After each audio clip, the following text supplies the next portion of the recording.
We can just fast forward this part. Yeah. All right, we're back. We're back. This time we're going to talk about Macbeth. These are our books.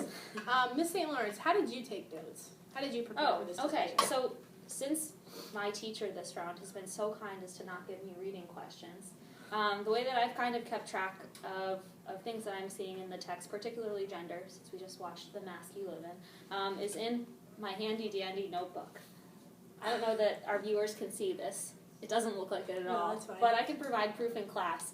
1 page, 2 page, 3-ish pages of notes and page numbers of things that I see going on in Act 1, which was 7 acts long, which is, I think, a fair amount of space given the length of the reading. How did you take notes? So I have my own copy of the book, and this was actually $4.99. If you can swing it, I suggest doing it because I love to write into my book. I also, for the purposes of this particular conversation, use sticky notes. But my book is filled with my own scribblings, and that's just how I prefer to do it. Mm-hmm. But yeah, that's how I prepared for this discussion. Awesome. So, as we move from poetry to a work of drama, in thinking about how to best structure some sort of formal discussion that inevitably we will have our students perform, the best way might be to start with, 3 to 5 minutes of just general plot summary and questions regarding plot. And if students are not already familiar, there are a number of resources online that we both encourage you using in company with your traditional reading, right? There's no shame in Spark Notes as long as it's not in isolation, okay? So, to start, should we go through Acts 1 through 7 and just kind of give a brief overview of what was important? Let's just go scene by scene and try to summarize it in one sort of phrase. So Act 1, Scene 1, 3 witches, thunder and lightning. There's something happening, something supernatural happening. 3 witches deciding that they're going to meet and talk about Macbeth further. Right. And I think most important line of this act, or Act 1, Scene 1, is fair is foul and foul is fair. Mm-hmm. A line that is repeated, I think, 3 times in Act 1, right? And what did you take that to mean, Miss Liljegren? So, this is the first kind of paradox that we're introduced to in Macbeth, which is a play that's full of paradoxes and questioning what is what, really, the appearance and reality of everything. So, fair is foul and foul is fair is sort of a riddle. I sort of took it to mean that nothing is what it seems. Yeah, I took it kind of the same way. And also, if we're talking about fair and foul, what is just and what is evil, it seems like there's also kind of a blending that's happening between those two concepts, too. Yeah. Okay, great. So 3 witches, having fun. Great. All right, what about Scene 2? So Scene 2, this is where a sergeant, or a captain, comes to Duncan. Duncan, who is the king of Scotland. That's right, yeah. Duncan is the king of Scotland, and there is a war between Scotland and Norway. Yeah. And the captain comes and reports to Duncan kind of the status of the battle. Things looked really bad. It was like 2 swimmers clinging to each other when they're fighting for life, and then noble Macbeth comes in. This is the first time we're introduced to Macbeth, the second scene of this play. And that's on page 9. He's characterized as brave, disdaining fortune. If we're to think about what an equivalent for, say, an athlete is now, one of the revered male types in our society, I would say a warrior is pretty up there, and that is what we get about Macbeth. So we know that Macbeth has brutally, actually, unseamed Duncan's foe from nave to chop, so that's taking a sword and going from the groin up to the chin and just giving it a full unzipping, right? So someone went against, this is MacDonald, he was the traitor who went against Duncan, his king, and how do we deal with traitors and those who betray us? We kill them. We got it, right? Kill him. So that, I think, is that's essentially Scene 2.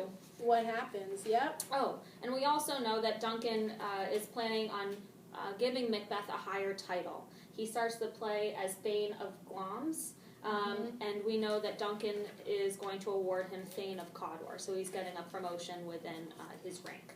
I think one other thing we should note about this scene is that we are also introduced to Banquo, not formally yet.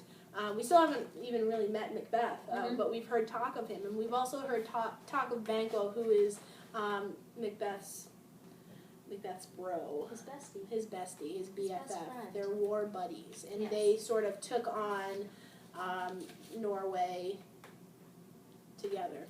But Macbeth's getting more credit. He is. Because he did the unseeming. Yes, and that's important. It's important. Yeah. Credit is for the violence, the more violent act. All right, so scene 3, we have the witches again. So we have a female, male, female pattern right now. So the 3 witches. Although this section is interesting. Basic summary of what's happening in the first half of this scene. What are they talking about? I know you had some notes. We're going to talk about this later. Yeah, I have some notes that I think will be worth talking about later when we get into like the critical thinking of the scene. But for right now, plot-wise, the 3 witches are just talking, and one witch is just describing her afternoon, in which she was eating chestnuts. Yep. And a woman came over and said, "Can I have some chestnuts?" Or was it the other way around? Was the woman eating chestnuts? And then the witch asked for some. Either way, they were sharing chestnuts. They weren't sharing. There was she didn't want to share. There was no sharing. So the witch was offended. Yep, naturally offended, and decided that to get back at this woman, her husband's a sailor, so I'm going to shipwreck his ship. That seems even. So that's what she did earlier, and then part 2, it comes back to the plot that we've been building, right? So Macbeth comes upon these 3 witches, and to go back to that line we introduced in scene 1, he says, "So foul and fair a day I have not seen." So foul and fair seems to be associated with these ladies right away. However, the question of whether they are women or not is also up for debate. On page 17, which is the middle of Act 1, Scene 3, he says, "I'm looking at you, you should be women, and yet your beards forbid me to interpret that you are so." So a lady beard. So already this kind of question about what the witches are, what gender they're ascribed, we certainly see Macbeth says that they should be women, which is interesting and we can come back to, but that's their introduction. And their conversation kind of proceeds in this way. Macbeth says, "Speak if you can, what are you?" And instead of answering the question, they say, "Hail to you, Thane of Glamis," which we said was Macbeth's first title in this play.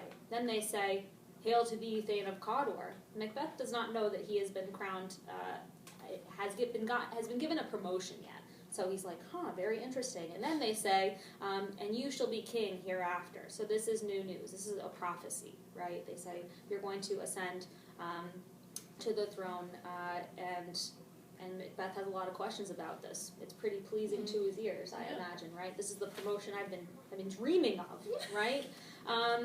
And Banquo kind of says, he reads his friend's face and say, "Why do you look so upset? This is great news." And then the witches turn on him, and they have some news for him as well. And they say, "You are going to be lesser than Macbeth and greater. Not so happy, yet much happier. Thou shalt get kings, though thou be none." So all hail Macbeth and Banquo.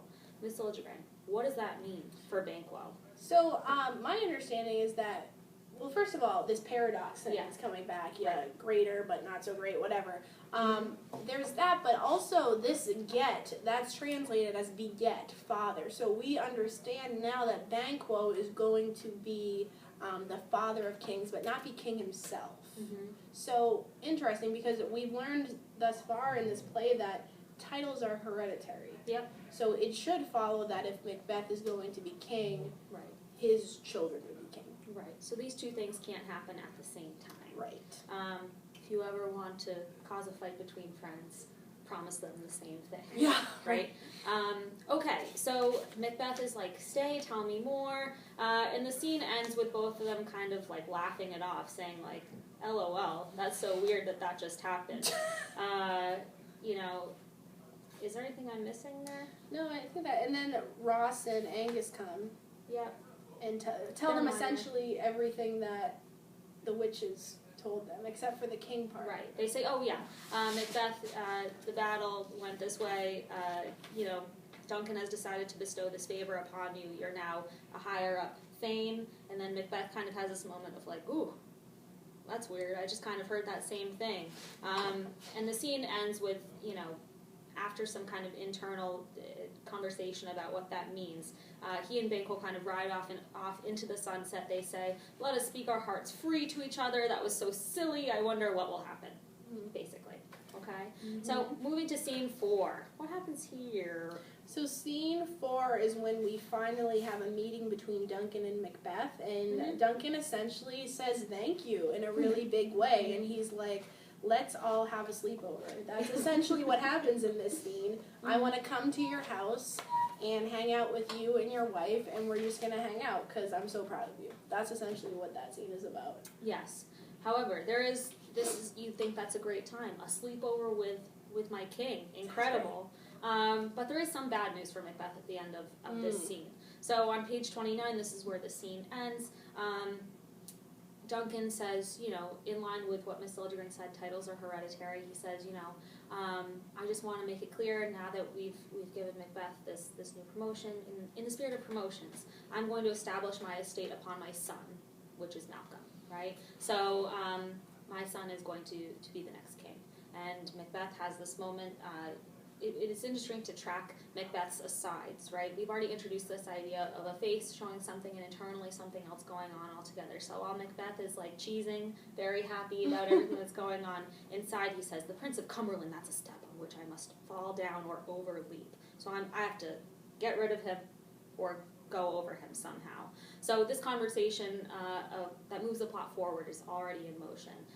He has this prophecy. The first step has been completed. So we see Macbeth starting to believe it. This is something that I'm going to have to get rid of to make this come true. Okay. So, and that's how that scene ends. 1-5, the biggest scene in the whole play. This is a hot scene. Maybe my favorite scene. I think it's mine as well. Our friend Lady Macbeth. And we'll talk more. I think we're going to talk in most detail about this probably. Yeah. But she basically gets a letter from her husband that says all of this news. He calls her the dearest partner in greatness, and, I'll be home soon. Want to pick it up? I mean, I'll be home soon, and she's reading this, and she was like, we gotta do something about this. Like, my husband's gonna be king. We have to make it happen. So this is the unsex me now section. Yeah. So this is where the question of gender comes up, and she believes that to move forward in this plot, to get rid of Duncan, I can no longer be a woman. So I told my students, I don't know what your line about this is, but I told my students that after this scene, we can start to think of Lady Macbeth in a masculine way. Right. She has, at this point, gotten rid of anything feminine about her in order to carry out what she needs to do. Yep. So we'll talk more about that. Did you have anything else plot-wise? No, I think that's pretty much it. And scene 6, pretty quick. Duncan's very excited about the sleepover. He shows up. He says, "Hello, Lady Macbeth. Can I see your husband now?" Hello. Yeah, that's it. That's the scene. That's scene. And then 1-7, so how we end Act 1. This is where we should have left off in our reading. What happens here? So, this is where he's sort of thinking about killing Duncan and what that is going to mean. Lady Macbeth makes fun of him. That's her line. That's what she does. That's what she's here for. She roasts. She's the roast master. And she sort of offers up a plan for how they are going to carry this out. Yep. And Macbeth decides that, all right, we're going to do it. Yep. All right. So that's Act 1, scenes 1 through 7. How did we do there? All right. Okay. It's all right. We have some time. Okay. So the next thing we wanted to do was, I guess, pick out some passages specifically relating to gender and some of the patterns we see in this text already. So not totally dissimilar to what we've done with previous fiction, texts, and poetry. So after watching The Mask We Live In, we're also going to try to bring some of that information back to inform some of the claims we're making about Act 1, right? Yeah. Okay, cool. Great. So, do you want to start? Yeah, so should we just go linearly? Okay, so first let's talk about 1-1, the 3 witches, right? Mm-hmm. So things I noticed about this, I just think in terms of literature, having the three women, like it brings up the idea of the fates in Greek mythology. Sure. We also have this idea of the maiden, the mother, and the crone that witches sometimes represent. So like youthful, then life-giving, and then sort of life-taking. So that's another representation that I saw here. Yeah, that's kind of what I got out of that. Yeah, I don't know that I have anything super different. But we see them, you know, if that is the immediate connotation, we see that three women are pulling the strings in this novel, right? So God is equated with three women, essentially. So I guess we can go to 1, 2. Yeah, let's do it. Yeah, it's only one page. So, I mean, I think the standout moments here are our first introduction to Macbeth, which I think I already touched upon. It's on page 9. The warrior is kind of our modern equivalent to our modern equivalent to a warrior is probably an athlete. Macbeth is introduced as brave. Well, he deserves the name. Disdaining fortune with his brandished steel, which spoke with bloody execution. Oh, right. And on fortune, his damned quarrel smiling showed like a rebel's whore. So what we learn about Macbeth is he is brave, he is noble, he is violent, and he disdains fortune. So he goes against what is meant to be. And by the way, fortune, a woman, what a whore, right? So that's what we learn about him. And further on in that scene, I'm on page 13. The way that it ends is Duncan says, "What he hath lost," and he is talking about his friend who has betrayed him. Noble Macbeth hath won. So early in this scene, our first introduction to Macbeth, we learn that 1, he is our male athlete, and 2, he's in a win-at-all-cost culture, right? What others have lost, he wins. And we've talked about what the consequences of that are in the movie we watched. So, is there anything else that you'd like to add about scene 2? I just like that last line, what he hath lost, noble Macbeth hath won. I mean, that's calling back to the witch's idea about, you know, fair and foul. Also sports terms. Yes, also sports terms. Interesting. Yeah. We also have an end rhyme happening here with Duncan and Ross. I'll see it done. What he hath lost, noble Macbeth hath won. I think we need to start paying attention to those moving forward. Also the equation of equating the captain with being honorable because of his wounds, because of surviving his wounds, telling him that thy words become thee as thy wounds, they smack of honor both. Just this constant equivalence of violence and survival with manhood. Yes, good. I noted that as well, so that's excellent. All right, that's all I have for scene 2. So Macbeth, the modern athlete, or our modern athlete. Okay, so let's move to scene 3. I know that you mentioned earlier that you want to start talking. I have a hot take about this. Okay, all right. Great. So I've always wondered why does Shakespeare spend any time with this little anecdote about this woman not giving the witch her chestnuts and then exacting revenge on this woman through her husband, through hurting her husband? And it makes me wonder if the witch's obsession with Macbeth comes from something that perhaps Lady Macbeth did to the witches. Is there a connection there? That's my hot take about it. Interesting. I don't know. We never know. And I think that the 2015 version of Macbeth plays with that idea a little bit. There's more of a connection between Lady Macbeth and the witches in that version. There is, yeah. The film version. Yeah. I don't know. Interesting. Okay, so I guess we'll come back to that. That's a hot take. I know. Yeah. Let's see. From 1-3, other things that we had. Oh, so I guess I'm on page 23. We've already talked a little bit about the witches being bearded and how that's off-putting to Macbeth, and how that immediately introduces this idea that the gender perhaps is fluid, or this idea of being socially constructed. Macbeth's ideas are informed based on appearance, right? We also talked about appearance and reality, and the witches are the starting point for both of those conversations. But at the bottom of 23, we have our first aside, right? And we mentioned how Macbeth's asides are the only way that we know what is in his heart, right? His vizard, his mask, is up for the dialogue between other characters. So what we learn about him here, he says, 2 truths are told. This is after the prophecy is given to him in Banquo.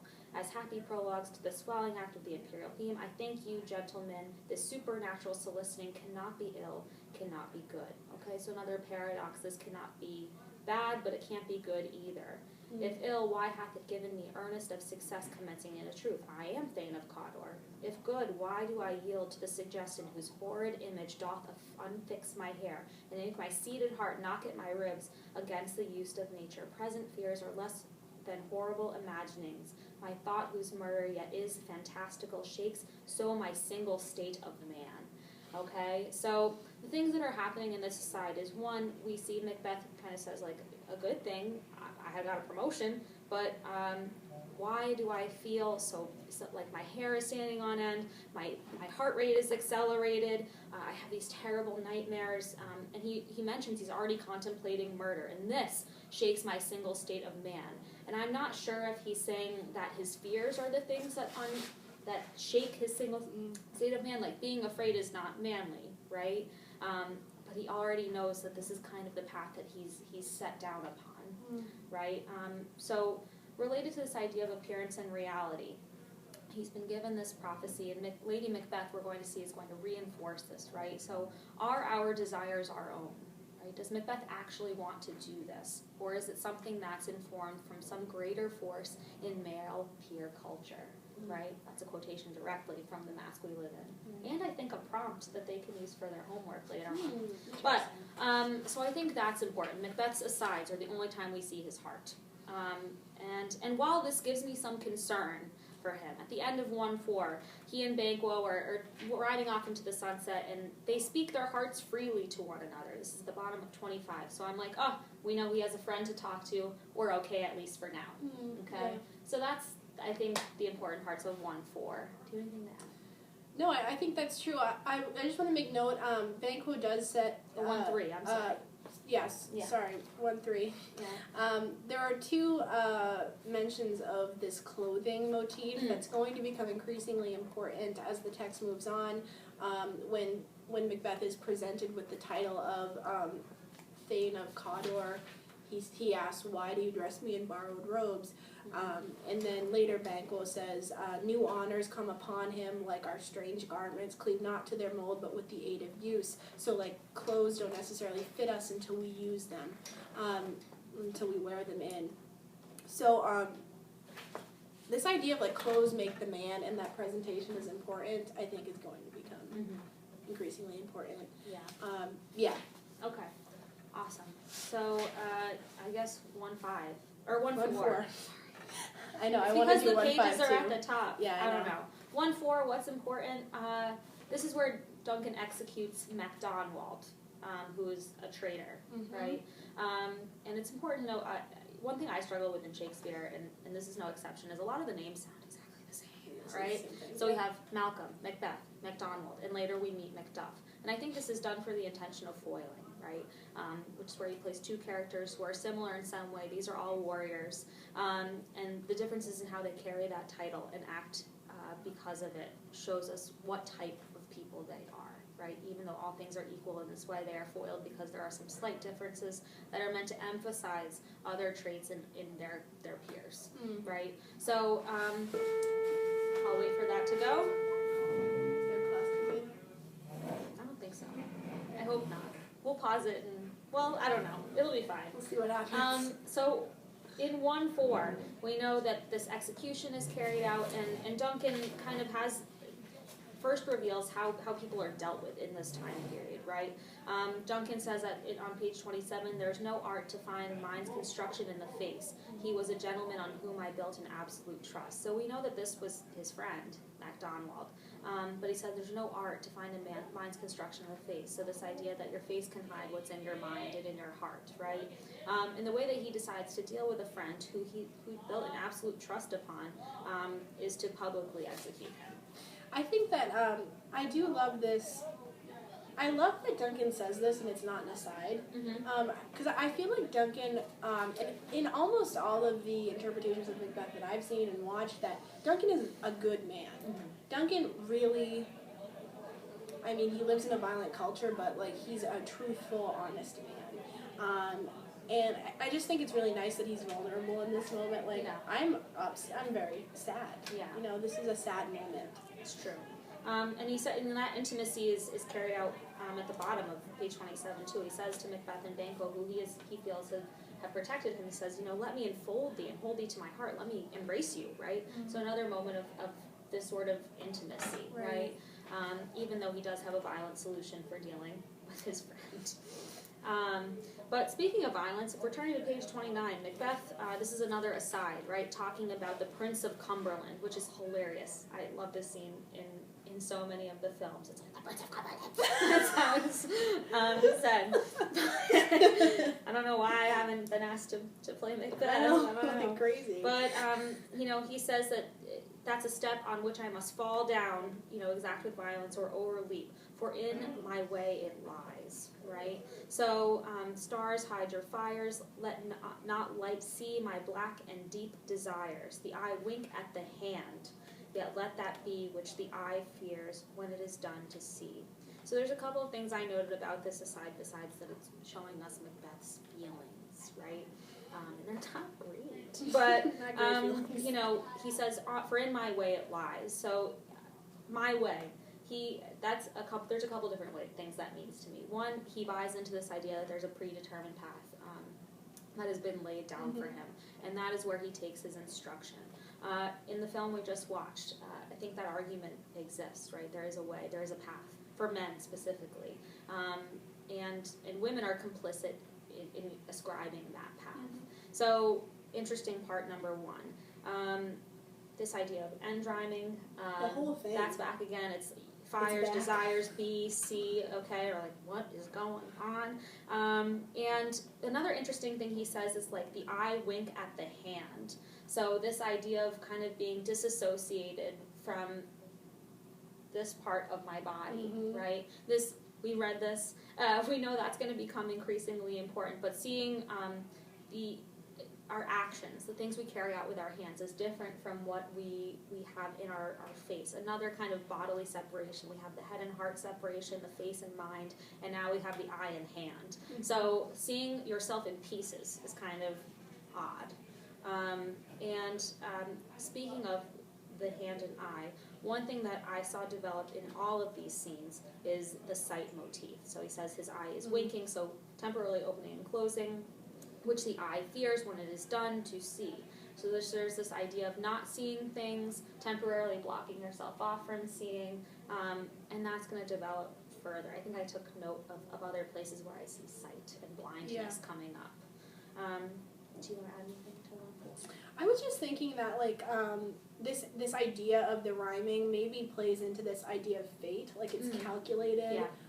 There's a certain amount of thought that goes into rhyming that I think mimics the way that Macbeth is planning here. It's extremely calculated. It's not just the two end rhymes that Duncan throws in at the end of the scene. This is 3 pairs. This is very extra. Yeah, right. And the fact that they're end rhymes too means there's like an end destination. Yeah. There's a focus on the end here. Yeah. It's not the middle. We're not dealing with like internal rhyme that not often. Not internal rhyme. It's end rhyme. There's something at the end that is going to be, I don't know, important. I don't know. Yeah. Okay, so that's 1 4. Now 1 5. Stretch it out. Second bell. Let's do it. All right. Where do you want to start? With a letter. All right. Which introduced the scene, right? So this is Macbeth writing to his wife, and we get an idea of what their relationship is like, right? He's pretty forthcoming with her. He tells her everything that's happened. I don't know. I've had trouble. No, my boyfriends do that. No. Right? This is a unique relationship. Yeah. It's great. And he calls her my dearest partner in greatness. So that partner. What? Yeah. So that suggests some sort of equity between the two, which is interesting. He says, "Lay it to thy heart, and farewell." Right. So this is another kind of intimate moment. We know that the heart is the source of intimacy. We've established that symbolism already, right? So we see that he feels they are great. And what's interesting is that what comes immediately after suggests that she does not think that, right? Right. So do you want to take that away? So her takeaway is, this sounds awesome. I mean, you have to be the king. And she does say that she worries. She says, I fear thy nature. It is too full of the milk of human kindness. And milk is going to be brought up again. And it's hard to divorce milk from femininity. So she's sort of equating him, thinking that he is too feminine, he is too kind, to do this. And I guess we kind of see that. We see that he has a close, intimate relationship with Banquo. We see that, at least at the beginning, he is, before the witches, he questions that. He doesn't want to hurt anybody. And she does see that as something that's going to be a problem moving forward. Yeah, I would say my summary of this first kind of speaking part of hers is like, I'm going to have to help this weakling out.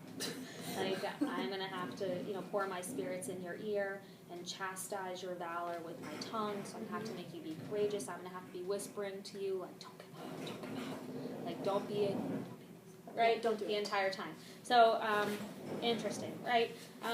But what follows on page 33, I've shared with my students already, I think this is the most important scene of the play, the unsex me here, right? Yeah. So let's just jump in. Let's jump in. Right. So we learned that Macbeth is coming home, and also King Duncan's coming for a slumpy, right? A slumpy? Yeah. So she says, he brings great news. The Croaks, the fatal entrance of Duncan. Fatal entrance. They haven't talked about murder. Both of them are already on the same page. We know this is not going to be the sleepover Duncan signed up for. But she says, come you spirits that tend on mortal thoughts, unsex me here, and fill me from crown to toe, top full of direst cruelty. Make thick my blood, stop the access and passage to remorse, that no compunctions visiting of nature shake my fell purpose. Whoa. So I love the way that women we've met, 3 witches, they're somehow supernatural, right?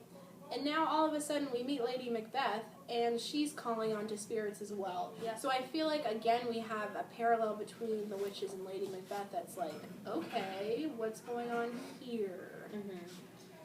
Yeah, and I think we've already talked about, you mentioned this earlier, but the unsex me here is basically like, I'm a man now. I can't be a woman Yeah. and do the things I need to do. Yeah. It's not shed my gender entirely, or not shed gender entirely. Don't become genderless. Like, I think that's kind of one important. reading of Yeah, it. yeah. It's actually just take away the sex that I presently have, and fill me instead with the qualities of a man. Make me cruel, make my blood Direst cruelty. Yeah. Nothing is going to shake me from my fell purpose, which we now know that if she's a man, all of the examples of men we've seen have either exacted violence on their own, or they've ordered violence through others, right? So that association is already there. And again, further down, she says, all of these manly qualities, come to my woman's breast and take my milk for gall. You murdering ministers, wherever in your sightless substances you wait on nature's mischief. And at the bottom, that my knife see not the wound it makes, right? So we already talked about how wound is a measure or mark of honor. She's asking for that. And again, this idea of sightlessness, the sightless substances, and also, she's asking to be unsexed, calling upon spirits, but also calling upon substances, right? We're going to see the role that drink plays in this, or alcohol.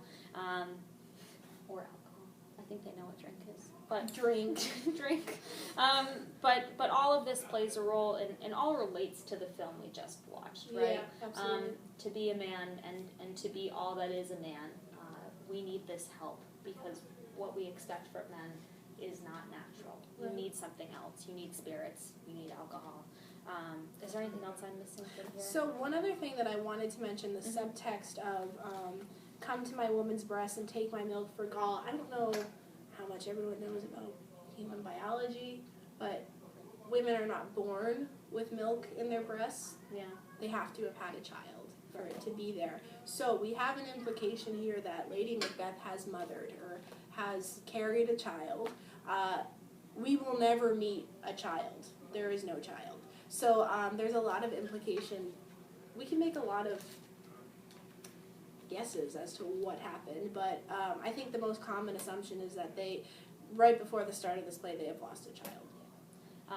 And you're right, that picks up a number of times. So when thinking about Lady Macbeth critically and being asked, and her asking to be unsexed, I feel like later on in this play we're going to have the conversation about what the death of that child means for her success as a woman to begin with. Right, and I also think that we need to be looking at Lady Macbeth and Macbeth as people who are grieving. And men and women, as we've seen from the movie, have depression and grieve differently. Right. So that's going to be interesting moving forward. Okay, cool. 6? Yeah. Scene 6? Yeah.